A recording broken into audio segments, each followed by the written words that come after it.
Welcome to the FNO InsureTech podcast, a place where movers and shakers from all points within the insurance ecosystem gather and discuss all things InsureTech. Here are your hosts, Lee Boyd and Rob Beller.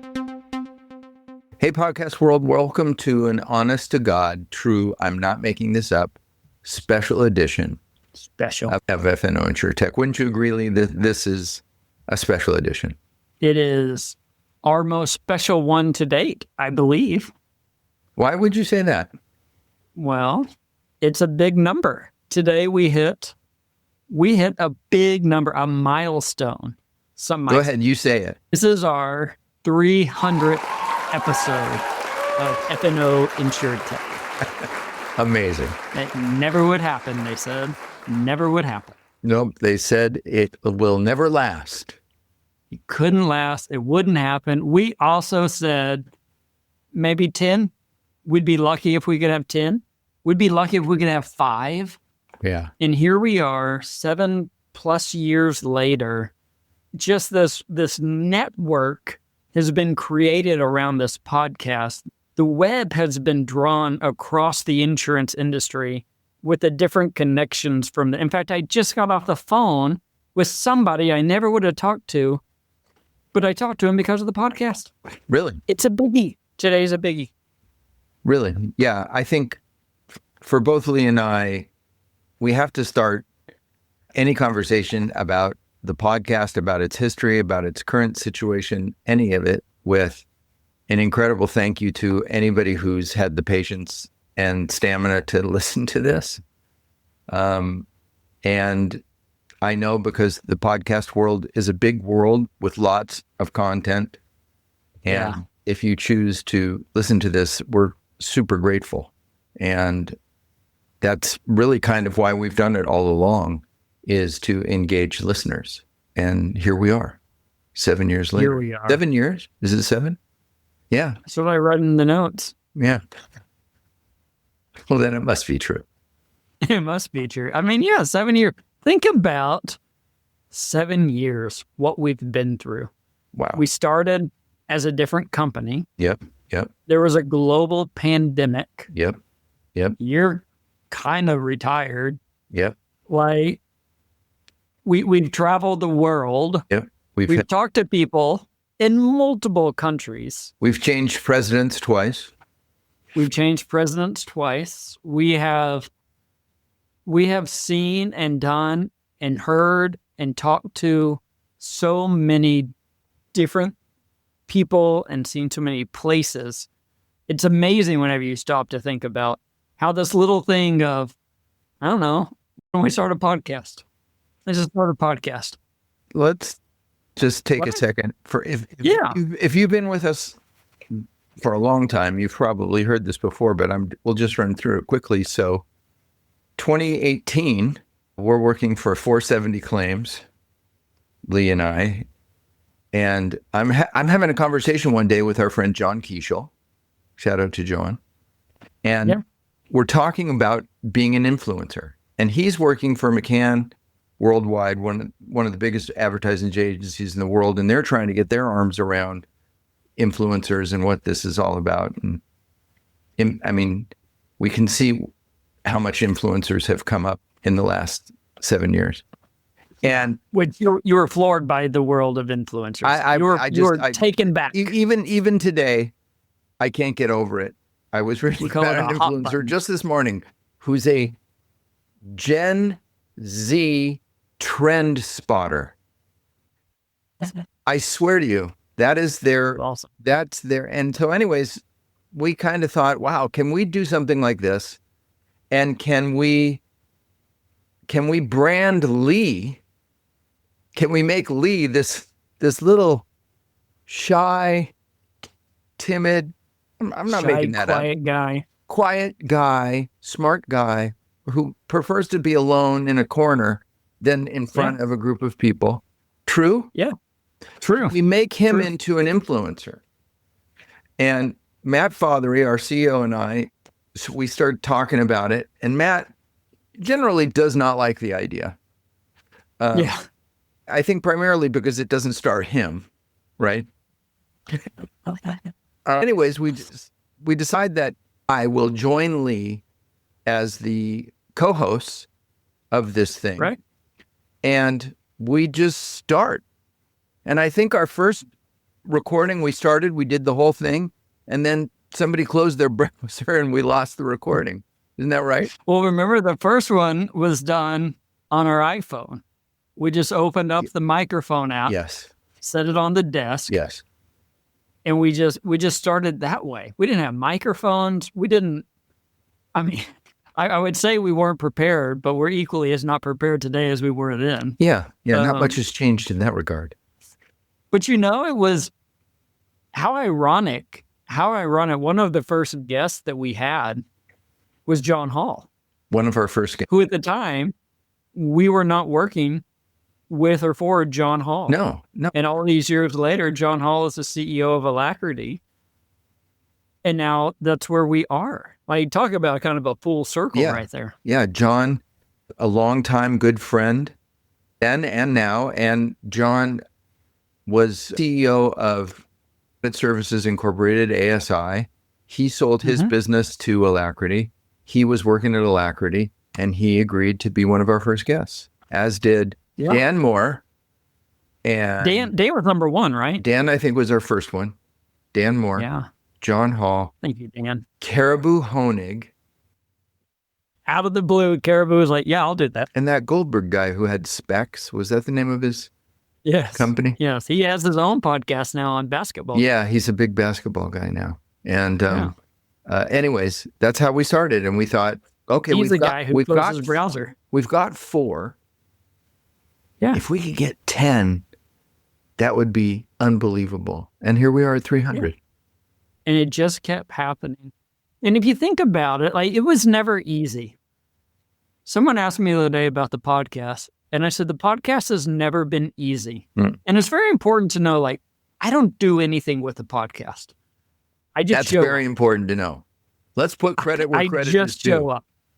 I mean, I think I've brought 4 guests to the podcast. Like, I just show up. But keeping a podcast together is hard. I mean, it's just, there's so much mental effort involved.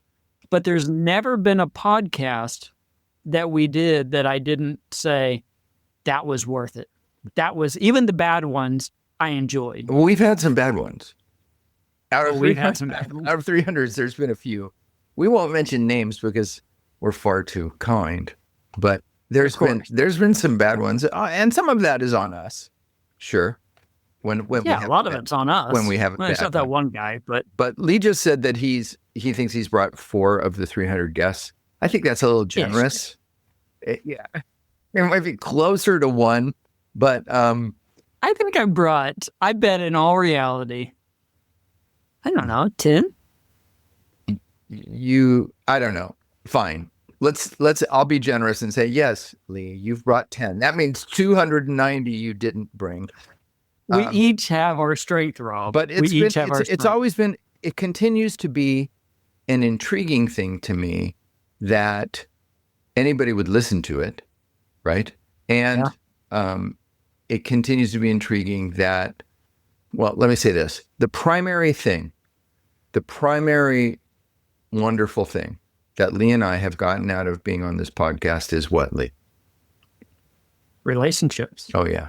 I mean, we have met and are friendly with more than 300 people, because many podcasts have been 2 or 3 people, that we've been able to meet and get to know so many interesting people who really are honestly movers and shakers in the InsureTech world. Big names, little names you've never heard of, names like Goldberg. I'm blanking on his first name. He's not even in InsureTech anymore, right? Right. I think this weekend I was sitting in my car. So last week I was sick. I was very, very ill. I had not been that sick in a long time. And something occurred where one of our longtime friends from the podcast found out I wasn't feeling well. And over the weekend I got a text just checking on me. letting me know that she'd been praying for me and was just hoping I was feeling better. And I looked at my wife and I said, I am so lucky that I've gotten to know so many people, wonderful people in this industry, and people who I always use the flat tire analogy. Like, if I'm driving through a city and I get a flat tire, do I have anybody that I could call? And like, there are people I could call who would pick me up, and who would take care of me. And I found those people through this world of insurance, of technology, through this podcast. It's not just names, it's relationships. And we've made real relationships. I think the remarkable thing is the quality of the people that we've gotten to know, and which is reflective of, honestly, the quality of the people that are in the insurance industry. I mean, it's not an industry of dogs eating dogs. It's very helpful and positive, and people wanting to help you get a leg up. And you helping other people to get a leg up. It's just a very positive environment. And so to watch it grow.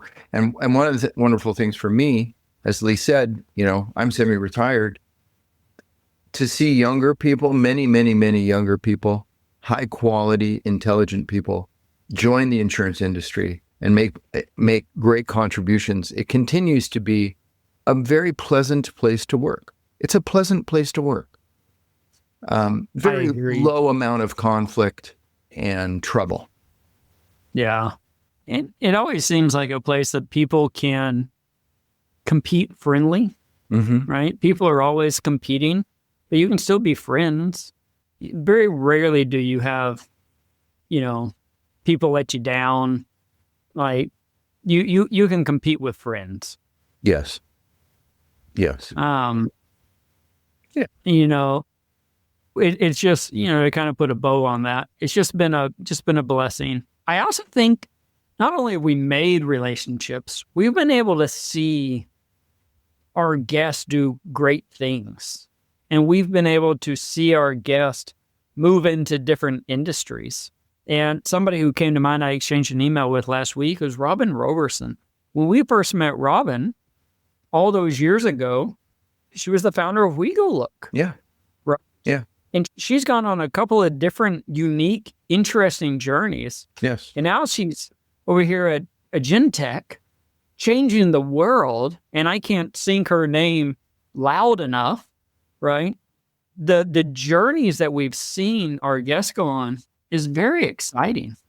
And we've been so fortunate to watch them. And like you said, Brett, his name's Brett Goldberg, right? He's no longer in the industry. He's doing great things. We've interviewed a number of people who are no longer around, but we've also interviewed quite a few people who saw some very healthy exits. Yes. And are doing some even better things in the industry now at new companies, or, parent companies are the ones who acquired them. Yeah. When I think about a specific turning point and person, I think of Asaf Wand, who, as far as I know, his involvement in the insurance industry is not anywhere like it used to be, if at all. Right.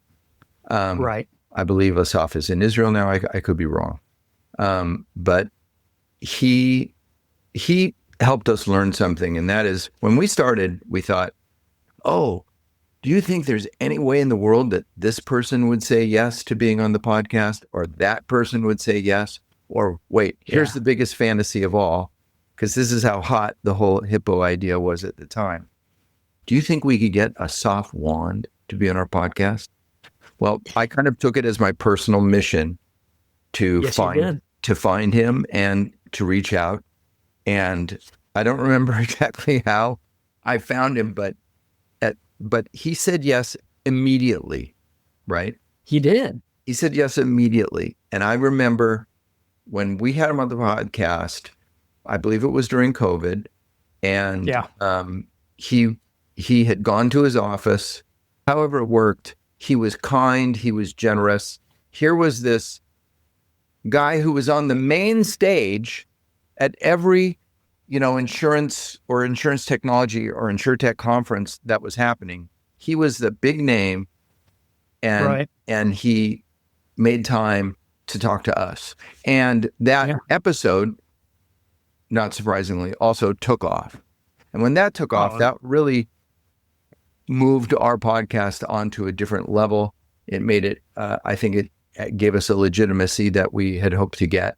And, but it taught us both something, and that is that the insurance industry is filled with generous people. And how many times have we been said no to, no, I won't be on your podcast? I mean, one-ish. A few times. Even that person came around eventually. I had a CEO of a big public company say no to me because he's the CEO of a big public company and he didn't want to be recorded on podcast. That was fine. Yeah. And we had one other person say no, who then became a yes, and a very good episode. It was a great episode. It was a great episode. And I, thinking about Asaf also taught us to go out and just do it. Just ask, right? Yeah. At that moment when we got Asaf, we had the biggest of the big. There was nobody bigger than Asaf One in the InsureTech industry at that time. Walking through the expos in his hippo shirt, he was a legend. Mm-hmm. And once we had him, we could go after anybody. Right. And it gave us a lot of confidence. And that was great. And then it really took off. I mean, we've had many people from Hippo on. Oh, yeah. Rick's been on 4 or 5 times. And so many people. I mean, Robin Roberson, she was an amazing get for us. I mean, she was like, to us, she was a big deal. No pun intended.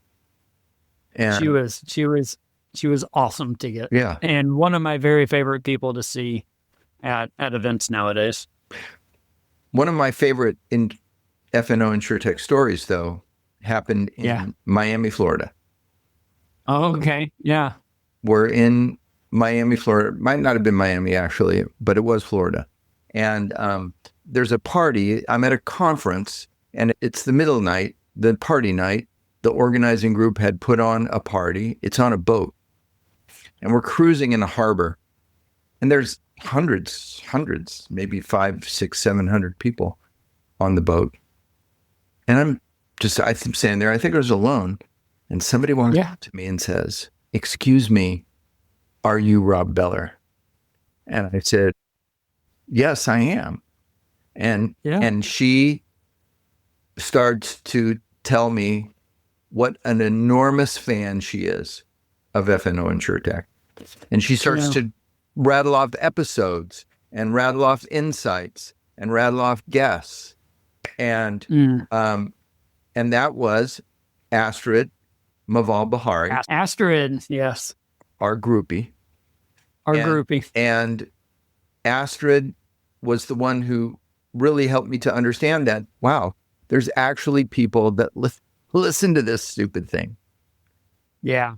Astrid, I would say Astrid is probably the most, and this would not be unfair to say, she has been one of the most pivotal people in my life, not just for the podcast, but just a force in my life. She is one of the most positive people, but you want to be your best when Astrid's around. Yeah. When Astrid's listening to a podcast, you want to be your best. Because when I'm thinking on one level, she's thinking on a whole nother level. And she has always encouraged me to be great. Never has told me that, just her presence. But I do have a great story of Astrid. Astrid, one of the most sentimental stories I'll never forget. We had a death in my family. Yes. And we were not able to travel. Rob and I were going to be traveling to a conference overseas. We weren't able to travel. And out of the blue, she had visited with you, and she wrote me a note and said, "Lee, I just left the Notre Dame Cathedral in France, and I lit a candle for you and your family." And you can't, that's amazing. When someone goes into Notre Dame and lights a candle on your behalf. That was a real pivotal moment for me. But she has elevated our podcast, not just by listening, but by recommendations, right? By sending us amazing people. And a lot of times she's like, hey, I want to know more about this person. Why don't you have them on your podcast? I would say that she has been one of our biggest blessings out of this whole thing. Yeah. I mean, first of all, she's brilliant, right? Brilliant. I mean, Stanford undergrad, I believe, Harvard MBA. She's just brilliant. And to have her... And nobody knows the industry like Astrid. Nobody. No.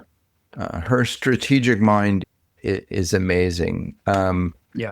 And a shout out to Astrid. And yes. And of course, the invitation is always open for you to join us. Yes. Just say when. Yes. So what makes a good podcast and what makes a bad podcast? Man, that's a good question. I'll chime in on the bad podcast.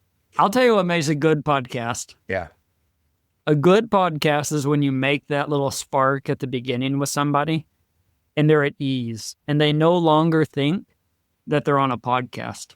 So you mean before we start? Yeah, a lot of our magic is having the pre-talk, just the chit-chat, the put you at ease. But the second you're on a podcast with a guest and they forget that they're on a podcast. Yeah. That's what makes them great. That's cool. Their barriers go down. They're open. They're using some hand signals, right? Their nonverbals are there. It's a whole game changer in the world of podcast. And then you can really have good conversation. And I also like to say the ping pong, right? A ping pong gives us a good podcast. We're going to ask you some stuff. You're going to give it back to us. We're going to keep going back and forth. If it's just a one-way street, question, answer, that's not as much fun. Mm-hmm. What makes a bad podcast, Rob? Well, one of my favorite stories is the guest we had on that we asked one question. Not we. You asked one question. All together, both hosts combined asked one question. And this nearly an hour. This guest talked for nearly an hour from then and talked in such a way that it kind of kept... There was no break. There was no break. And and that was an older one. And so our technology was such that to have someone stop and then to have to go through the editing to fix all that was something that we didn't want to have to do. So that was a remarkable episode. But that is, these are lessons that we've learned that, brevity matters. Brevity matters. And on a podcast, people don't want to listen to you talk usually, depending who you are. Maybe if you're, Brad Pitt, that's one thing. But our guests, they want to hear an answer that's brief. I think that our podcasts generally, we try to keep them shorter than, as time goes on, we try to keep them shorter and shorter to make the most out of people's time. But one of the things that really matters is listen to the question, answer it as concisely as you can. And it's something that we still struggle with because often, as you know, when we meet somebody and we talk to them, it's a conversation like you and I are having. But once you get them on the podcast and they feel like their numbers are counting down and like they're being interviewed, the answers can become very long. And and also, like you said, we call it chit chat. The chit chat that we have at the beginning before we hit the record switch is critical because it makes it warm. Yeah, it does. And the other thing that makes a great podcast is when we find that story, because everyone's got a story. Everyone has something that either they know is interesting or they don't know, but there's a story in there. And the second that we can pull that story out, that's that's when podcast magic can happen. It's not always just about the technology or the company or whatever. A lot of times it's about the story. And I think that's been a biggie for us. Okay. What about topics? Topics have changed a lot, right? I mean, today it's interesting how the podcast mirrors, as it should, and this isn't a surprise now that I say it, but it mirrors what's going on in the technology world, right? That would be true. And That so would be true. 7 years ago, I don't particularly remember the tech that we were talking about then. I do. What? Go. APIs. API. It was about Caribou's big thing. Oh, it was huge. It was the connected ecosystem, and it was the API. The API is going to change the world. We're going to connect data through these digital tunnels through APIs. Yes, that is exactly what we talked about back then. And without that step, you could have never progressed. You first had to have the data. What and today, as if I need to ask, today there's this little thing called artificial intelligence. Yeah. Right? Agentic intelligence. There's we have gone from connecting data to working with our own data, to allowing machines to tell us what we should be looking at within the data. And the conversations have followed, as you said, technology, where the invention of the large language model has brought us down. And now there's not a podcast that happens where we don't talk about AI. And there are all the people who are like, well, I was doing AI before AI was cool. Yeah. But now sitting on top, building these frameworks on top of these large language models, everyone is so much better. And everyone's almost having to redo what they did with the newest technologies. And that's not what a lot of them aren't talking about that. But the technology that people are using today is not what they had 5 years ago. They've had to sunset some of that stuff. Yeah. And it's almost a brand new company. Yeah. And that's very interesting. Yeah. That's something nobody really talks about. Yeah. I mean, we've heard all about pivots. Lots of pivots. Very, very common situation. We were doing this, but now we're doing that. Yeah. Or we were doing this and we thought it would fit into this area, but it actually turns out that it fits better into that area. That's always an interesting thing. And we always really enjoyed the whole startup aspect of it. We love that. That's kind of how it started, how we started was talking with people about their startup. And as time is going on, I think there's still just as many startups as there's ever been. Absolutely, there is. Absolutely. But people were talking. They seem bigger though, don't they? Don't they seem bigger? Like the startups were like, oh, we're an API company and we connect your data to their data. And now it's like, oh, we're solving the problems of the entire world. Like the startups just seem bigger now. Mm-hmm. Mm-hmm. But they're still there. They're still there. And we've seen them work and we've seen them not work. Yeah. We've seen exits. I mean, I think about, I was thinking about one the other day, Ryan Cotton Stecky.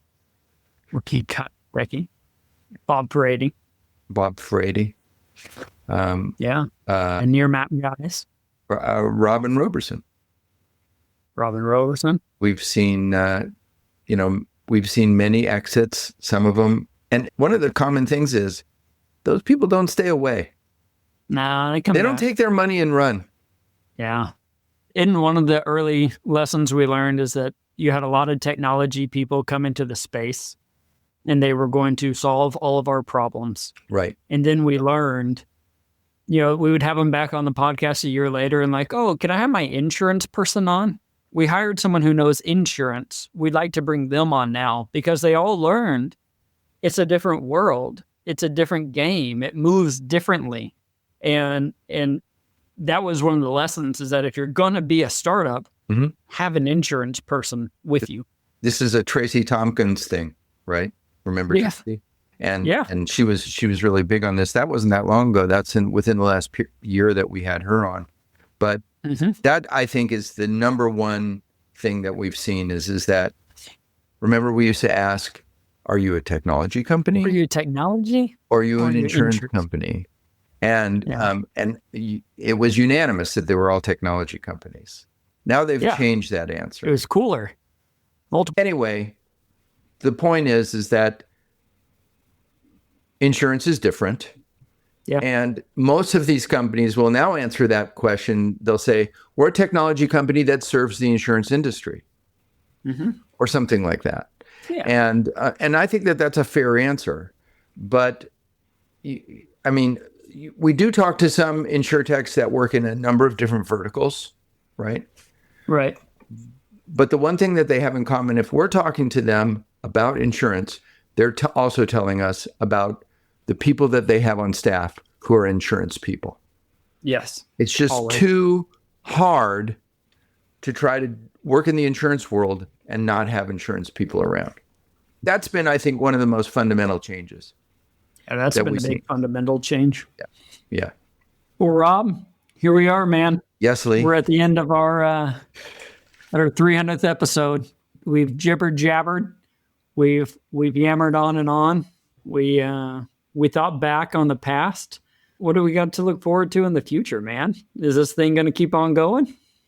Well, some of those answers are up to you and me, and some of those answers are up to others, right? True. The one thank you that we have to say right now is thank you, Alacrity Solutions, for supporting us, for sponsoring us and supporting us all these years. Their generosity has been super important to be able to do this. In fact, without that, we wouldn't be here. So if you want to send a thank you note to anybody, send it to Alacrity. There you go. But yeah, I mean, at our current pace, it would take us about 2 years to do. Yeah, we do 100 more. We think moving forward, we'll have some guest hosts come on. Yeah. As we know, Rob's time has gotten a little bit freer. My time has gotten a little less free, and so not to disappoint the world, we'll probably keep on going with some podcasts, and we'll bring in some guest hosts. That'll be exciting times. We have a person in mind right now who I think everyone's going to love. Yeah. An up and coming influencer in the space. Yep. I'm excited about that one. Yep, that's true. He is. And then I know we'll have some amazing guests, right? We'll look back and we'll say, remember when we thought a soft wand was the ceiling? Like, we're going to see some new guests. Yes. It's going to be amazing. We're going to get some big names. Yeah. And if you are a regular listener, thank you. Thank you. Don't leave. Couldn't do without them. We'll continue to bring the quality that we've been bringing for years. And if we can make it to 400, I think that at number 400, we could say we can sign off. What do you think? We did it. Yeah. We did it. We made it to 400. Yeah, we could say that. Anyways, like Lee said, it's a lot of work. It's a labor of love. There, no ifs, ands, or buts. I mean, yes, we've gotten some swag from it, haven't we? Full disclosure, we have gotten some swag, but it's been a lot of work and a labor of love. And thank you for joining us along the way. And we'll say to you what we say every single time when we leave. Goodbye, everybody.